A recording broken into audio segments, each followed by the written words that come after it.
Esta es la poderosa historia de Gedeón, un hombre común, escondido y temeroso, que fue llamado por Dios para liderar una victoria imposible contra un ejército innumerable.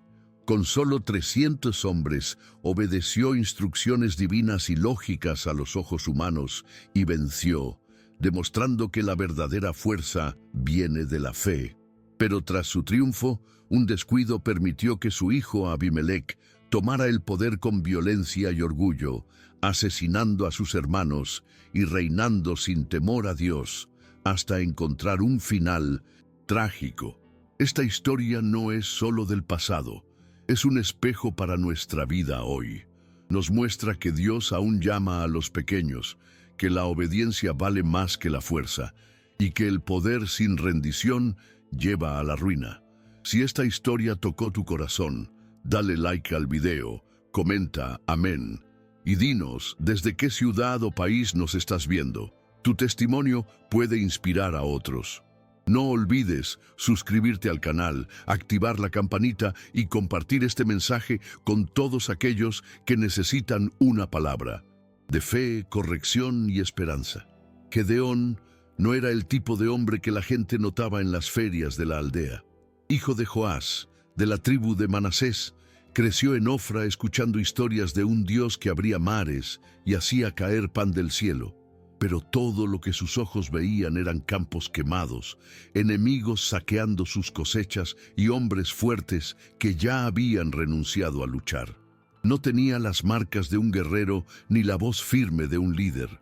Su cuerpo era delgado, su voz se perdía entre los gritos de los demás. Trabajaba escondido, trillando trigo en un lagar, lugar para pisar uvas, porque ya no había sitio seguro en Israel. Los madianitas venían como enjambres, arrasándolo todo con crueldad. Aquel día el viento soplaba seco y el sonido de la paja raspando las piedras era lo único que llenaba el silencio. Gedeón mantenía la mirada en movimiento, atento a cualquier sombra. La rutina era siempre la misma: esconderse, trabajar en silencio, huir cuando fuera necesario. Pero algo, aquella tarde, tenía un peso distinto. El aire parecía más denso, el tiempo más lento, y entonces oyó pasos. No el galope de enemigos, sino pasos tranquilos, decididos. Se giró sobresaltado, con el corazón desbocado. Al borde del lagar, una figura permanecía inmóvil, ojos serenos, voz firme. «El Señor está contigo, hombre valiente». Esas palabras cayeron sobre él como una broma sin gracia. Gedeón apenas lograba mantener el trigo a salvo, mucho menos empuñar una espada. «Valiente», pensó, intentando averiguar si aquel hombre era un loco o un burlón. Nunca había luchado en su vida. Huir, sí, eso lo hacía bien. Las palabras que siguieron salieron cargadas de frustración acumulada durante años. Si el Señor está con nosotros, ¿por qué nos ha sucedido todo esto? ¿Dónde están los milagros que nuestros padres nos contaron? Había dolor en su voz, pero también una ansiedad contenida, la misma que tantas veces le había hecho orar con los puños cerrados y los ojos mojados. La figura, sin embargo, no retrocedió. Lo miró fijamente y dijo: «Ve con esta tu fuerza y libra a Israel». Gedeón quiso reír. ¿Su fuerza? ¿Aquella que gastaba escondiendo granos y sosteniendo el miedo? Eso era todo lo que tenía. Pero por dentro, algo empezó a arder. Una mezcla de miedo, incredulidad y una chispa que no sabía nombrar. Pidió una señal. Preparó pan sin levadura y un cabrito. Los puso sobre una roca y esperó. Cuando el bastón del hombre tocó la piedra, una llama surgió de la nada y consumió la ofrenda. Retrocedió Gedeón, las piernas le temblaban. El aire parecía haber sido succionado del lugar. Cayó de rodillas, como si estuviera desnudo ante lo invisible. Aquella noche fue larga e inquieta. Lo que comenzó como una visita misteriosa se transformó en un llamado que hería su lógica. Y entonces llegó la orden que menos esperaba: destruir el altar de Baal. Era el altar de su padre, erigido en el centro de la aldea a la vista de todos. Derribarlo sería más que un acto de valentía, sería una afrenta directa a la fe distorsionada de todo el pueblo. Gedeón sudaba frío solo de imaginar los rostros de sus vecinos. Pensó en ignorarlo, en decir que no podía. Pero el recuerdo del fuego consumiendo la roca aún ardía en su mente. Reunió a 10 siervos y esperó que el cielo apagase todas las estrellas. La noche era espesa y cada paso hacia el altar era un enfrentamiento con sus propios límites. El martillo pesaba más de lo normal, como si cargara el peso de la decisión. Cuando golpeó por primera vez, el sonido retumbó como un trueno. Piedra tras piedra, madera tras madera, el altar se vino abajo, y con él cayó el último resquicio de neutralidad en su vida. Sabía que no había retorno. Al amanecer, la gente lo descubrió. Hubo gritos, amenazas, furia. Querían matarlo, pero su padre, sorprendentemente, lo defendió. Si Baal es Dios, que luche por sí mismo. La ciudad guardó silencio, y el nombre de Gedeón empezó a circular, ya no como el labrador tímido, sino como el hombre que se atrevió a enfrentar a los ídolos. Aún así, el miedo no lo abandonó. El valor de una noche no borraba los años de inseguridad que lo habían moldeado. Por eso pidió otra señal. Tomó un pedazo de lana y lo puso en el suelo. Pidió a Dios que al amanecer solo la lana estuviera mojada y el suelo a su alrededor seco. Al despertar, vio el terreno seco y la lana empapada. Pero aún así, la duda lo corroía. ¿Y si es coincidencia?, pensó. Entonces se atrevió otra vez. Pidió lo contrario, que el suelo estuviera mojado y la lana seca. A la mañana siguiente, el milagro se repitió, invertido. Allí comprendió que Dios no solo lo llamaba, acompañaba cada titubeo, cada fragilidad, cada miedo, y aún así lo quería, no porque fuera fuerte, sino precisamente porque era débil. Dios no necesitaba músculos ni títulos, sino alguien que se rindiera. Aquella rendición empezó ahí, no con gritos de bravura, sino con ojos húmedos y un corazón que, por primera vez, empezó a creer que tal vez, solo tal vez, él podía ser él. La noticia de que Gedeón había derribado el altar de Baal se esparció como fuego en rastrojo. Algunos lo admiraban en silencio, pero muchos lo veían como traidor, perturbador de una paz ya frágil. Fue entonces cuando los madianitas regresaron, más numerosos que nunca. Eran tantos que los ojos no podían contarlos. Sus tiendas llenaban los valles y el sonido de sus camellos retumbaba como un ejército de hierro.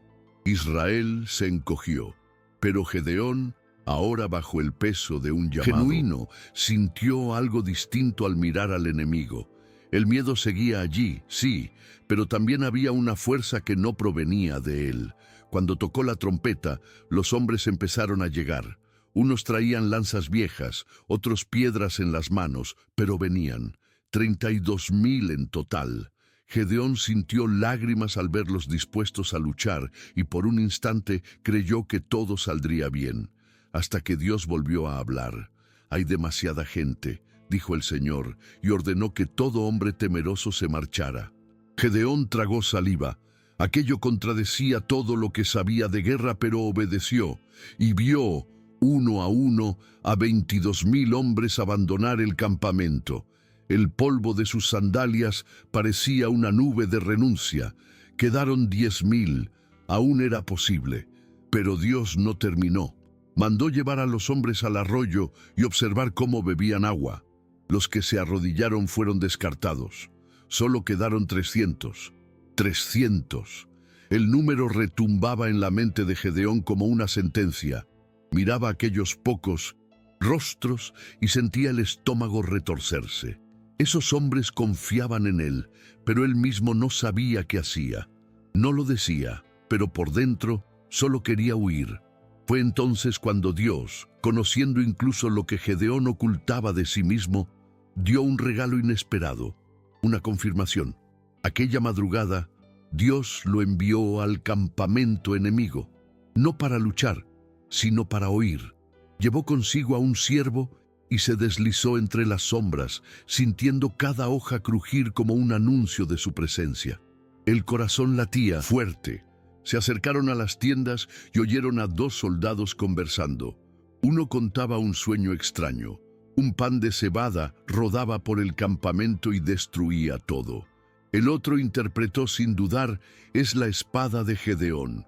Dios ha entregado a los madianitas en sus manos. En ese instante algo se quebró dentro de él, pero no era miedo, era reverencia.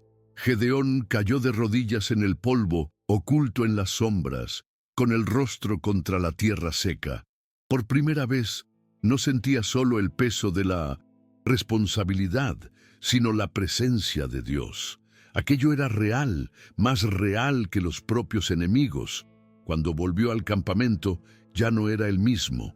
Sus pasos eran firmes, su voz tenía dirección. La hora había llegado. Pero la estrategia no incluía lanzas ni espadas.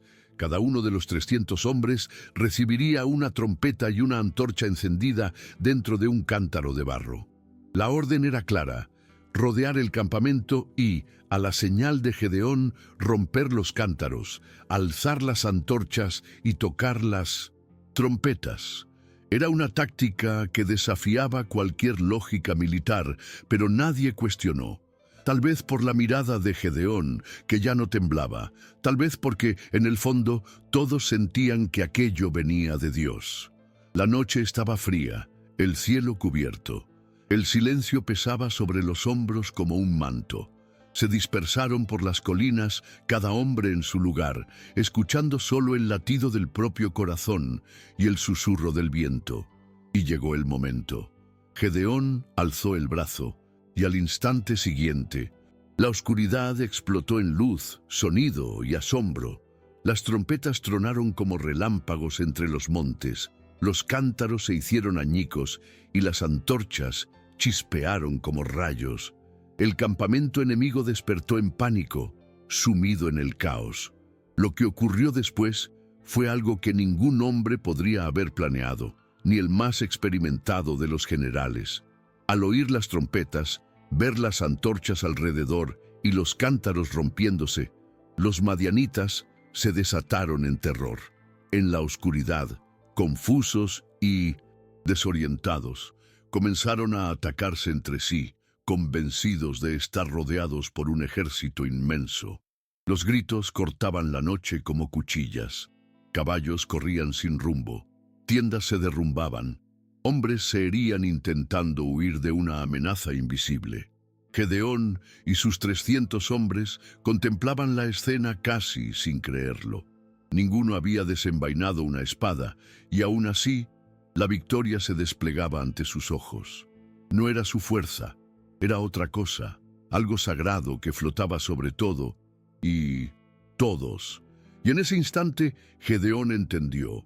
La guerra era de Dios y la batalla había sido ganada antes de empezar, pero la victoria aún no era total. Muchos madianitas escaparon, incluidos 2 de sus líderes más crueles, Seba y Salmuna. Gedeón sabía que mientras vivieran, la amenaza persistiría. No podían reorganizarse, así que, agotados, él y los 300 iniciaron la persecución. Era una cacería en pleno desierto, con pies sangrantes, estómagos vacíos y cuerpos sacudidos por el cansancio. Pasaron por Sucot y Penuel, 2 ciudades israelitas. Gedeón pidió pan y ayuda, pero los líderes locales, escépticos y arrogantes, se burlaron. «Vuelve cuando tengas a los reyes en tus manos». Gedeón asintió. No había tiempo para disputas, pero guardó cada palabra. La persecución continuó días.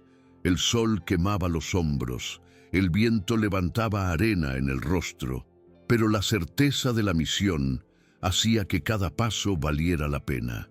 Gedeón ya no caminaba por impulso del miedo, sino por convicción.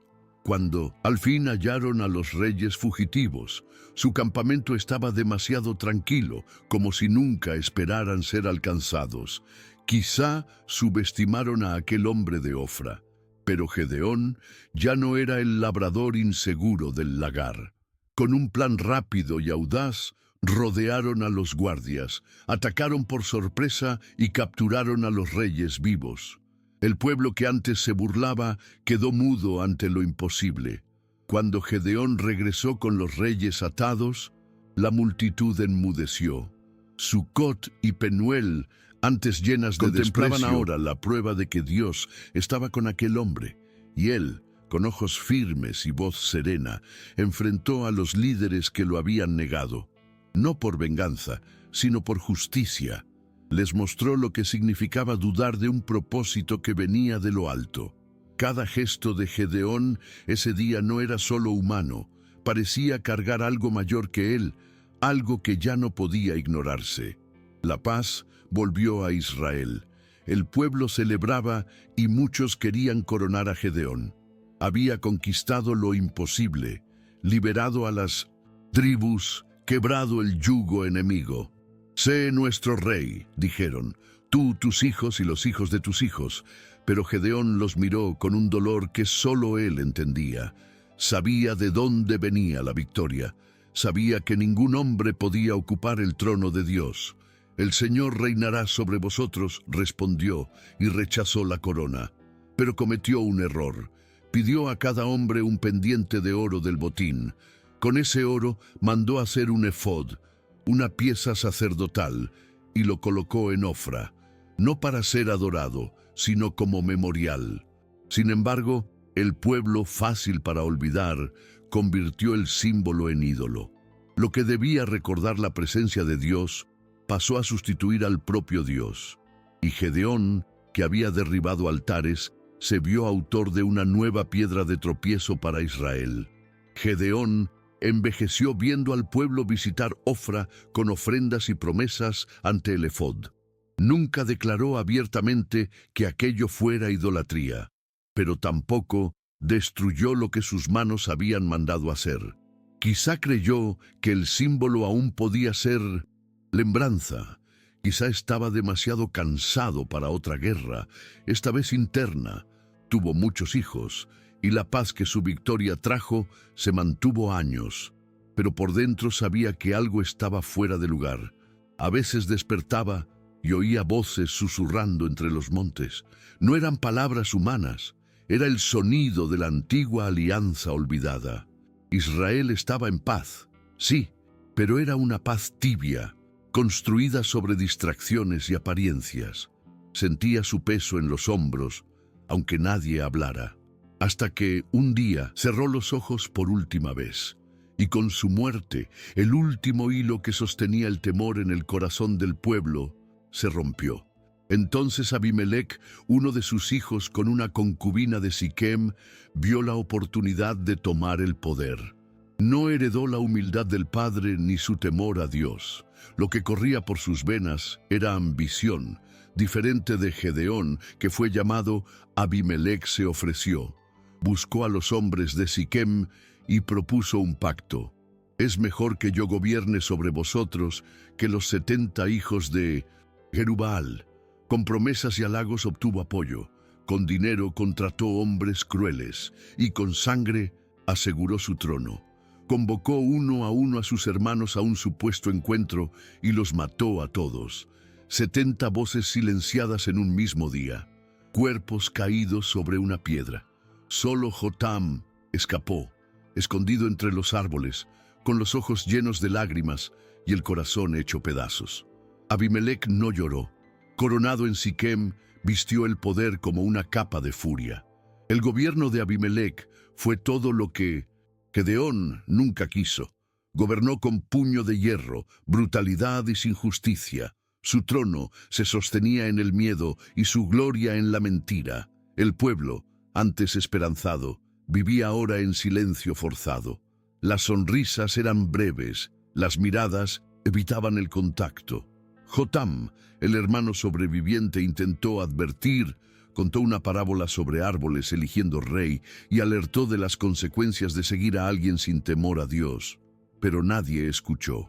Con el tiempo, el corazón de Siquem empezó a volverse contra Abimelec. Lo que comenzó con entusiasmo se tornó desconfianza. Lo que parecía un reinado fuerte se transformó en un castillo de arena. Surgieron intrigas, conspiraciones crecieron en las sombras. Cuando al fin estalló la rebelión, Abimelec partió a aplastarla. No quería solo mantener el poder, quería venganza. Durante una de esas batallas, todo llegó a su fin. Mientras intentaba incendiar una torre donde se refugiaban rebeldes, una mujer, desde lo alto del muro, lanzó una piedra de molino. Cayó con precisión mortal y aplastó el cráneo de Abimelec. Antes de morir, aún tuvo fuerzas para llamar a su escudero. «Mátame con tu espada, para que no digan que una mujer me mató», susurró con sangre corriéndole por el rostro. Así terminó su historia. No con honor, sino con vergüenza. El mismo hombre que mató hermanos por ambición y dominó a un pueblo con tiranía, cayó por la mano anónima de una mujer sin nombre. Su caída fue tan rápida como su ascenso, y cuando su cuerpo cayó al suelo, el silencio no fue de luto, sino de alivio. El mismo pueblo que lo aclamó apartaba ahora la mirada, como quien despierta de un largo engaño. Aquella tarde, cuando el polvo de la guerra se asentó y el cuerpo de Abimelec fue enterrado a toda prisa, nadie cantó ni lloró. Los ancianos volvieron a sus casas sin palabras. Los jóvenes, antes seducidos por la imagen de un rey fuerte, evitaban mencionar su nombre. Siquem, antes escenario de gritos y celebraciones, estaba cubierta por un manto de vergüenza. Las paredes de la torre chamuscada conservaban el olor a sangre y humo. Jotam, desde lejos, supo de la muerte de su hermano. No celebró ni rió. Solo se retiró en silencio a lo alto de un monte y, mirando el valle, murmuró que la justicia del Señor nunca falla, aunque los hombres olviden. Era como si el eco de la vida de Gedeón aún flotara en el viento, recordando al pueblo que el poder sin temor a Dios siempre acaba en ruina. El pueblo de Israel, después de todo esto, volvió al mismo lugar de siempre: confusión espiritual, inestabilidad, idolatría disfrazada. El efod de Nofra seguía allí, ahora más pulido que nunca, visitado por curiosos y devotos. Pero había algo frío en aquel brillo. Quienes aún recordaban a Gedeón sentían su ausencia como un vacío en las entrañas. No era solo la falta de un juez, era la falta de un hombre que había conocido a Dios de cerca, oído su voz, temido su presencia. Sin él, el pueblo se volvió hacia lo visible, lo manipulable, lo cómodo. La llama de la fe que antes incendiaba los montes era ahora una vela temblorosa en habitaciones oscuras. Y aún así, Dios, en su misericordia, no desistía. Su silencio estaba lleno de propósito. Su juicio, siempre a su tiempo. Gedeón, allá atrás, nunca quiso ser rey. Quizá porque sabía cuán débil es el corazón humano ante la gloria. Quizá porque temía crear lo que su hijo llegaría a ser. La vida le enseñó que es más fácil derribar altares de piedra que los que se levantan dentro de nosotros. Y el pueblo, que no entendió el peso de sus palabras, aprendió por dolor. Su legado no fue solo la victoria sobre los madianitas, fue el recordatorio de que Dios puede usar a cualquiera, pero no comparte su gloria con nadie. Las victorias que no se mantienen firmes en la fidelidad se convierten en ruinas. Y las manos que un día levantaron la trompeta de la libertad, si no permanecen limpias, pueden erigir ídolos dorados sin notarlo. La historia de Gedeón y Abimelec es más que un episodio antiguo, es un espejo. Recuerda que la fe verdadera camina entre dudas, que Dios elige a improbables, que los milagros comienzan en lo interior, donde nadie ve, pero también advierte: lo que empieza en fe puede acabar en vanidad, lo que nace en el altar puede morir en el trono. Y quien no se vigila puede convertirse en aquello que juró destruir. En un solo día, Gedeón salió del anonimato al centro del propósito de Dios. En un solo momento, Abimelec decidió matar todos los límites morales que lo frenaban. Y el pueblo, como tantas veces, osciló entre luz y sombras. Pero para quien escucha con atención, aún hay una voz, la misma que habló en el lagar, diciendo: «Ve con esta tu fuerza». Porque al final no se trata de ser fuerte, sino de ser obediente. Y fue esa misma voz la que siglos más tarde seguiría resonando en corazones rasgados por la duda. Quienes oían sobre Gedeón en las noches frías, sentados alrededor de fogatas, se preguntaban si Dios aún elegía a los pequeños, si aún hablaba a los temerosos, si aún hacía lo improbable. La respuesta estaba en las líneas de la historia. Gedeón nunca dejó de ser frágil, simplemente decidió obedecer aún con miedo. Abimelec, en cambio, jamás temió. Solo deseó el trono, aún sabiendo el precio. Entre ambos había un abismo, no de capacidad, sino de corazón. Y quizá esa sea la mayor lección. Dios no necesita gigantes, necesita íntegros, corazones rendidos, hombres y mujeres que, aunque tiemblen, digan: «Heme aquí». Hay quien dice que la historia terminó en fracaso por el efod, pero quizá el verdadero fracaso sea del pueblo que, después de ver tanto, aún eligió la idolatría. Gedeón no fue perfecto, ningún hombre lo es, pero fue sincero ante Dios. Cayó, sí, pero antes de eso se arrodilló muchas veces, y eso lo distinguió de tantos. En tiempos en que los jueces surgían en momentos de crisis, él fue el puente entre el miedo del pueblo y la fidelidad del cielo. Su trompeta aún suena en la memoria de Israel, no como sonido de guerra, sino como un llamado a confiar, un recordatorio de que Dios se revela en la cueva, en el campo, en el lagar, en cualquier lugar donde un corazón esté dispuesto a escuchar. En cuanto a Abimelec, su nombre fue olvidado en los cánticos. Ningún salmo lo menciona, ninguna tribu celebra su memoria. Quizá ese sea el juicio más profundo, caer en el olvido de quienes deberían recordar, porque el poder adquirido por la fuerza no genera reverencia, solo temor. Y el temor no sostiene legado. A diferencia de su padre, recordado con respeto aún en sus errores, Abimelec fue sepultado bajo el silencio de una generación que aprendió demasiado tarde el peso de la desobediencia. Sus restos se mezclaron con el polvo de tantas guerras, como si el tiempo tuviera prisa por borrar sus huellas. La única piedra que guarda su memoria es aquella lanzada desde lo alto, instrumento de juicio en manos de una mujer invisible, pero usada por Dios. Y si hoy alguien pregunta por qué esta historia aún debe contarse, quizá la respuesta esté en los ojos de quien la escucha. Hay muchos que todavía trillan trigo en lugares ocultos, temiendo lo que pueda suceder.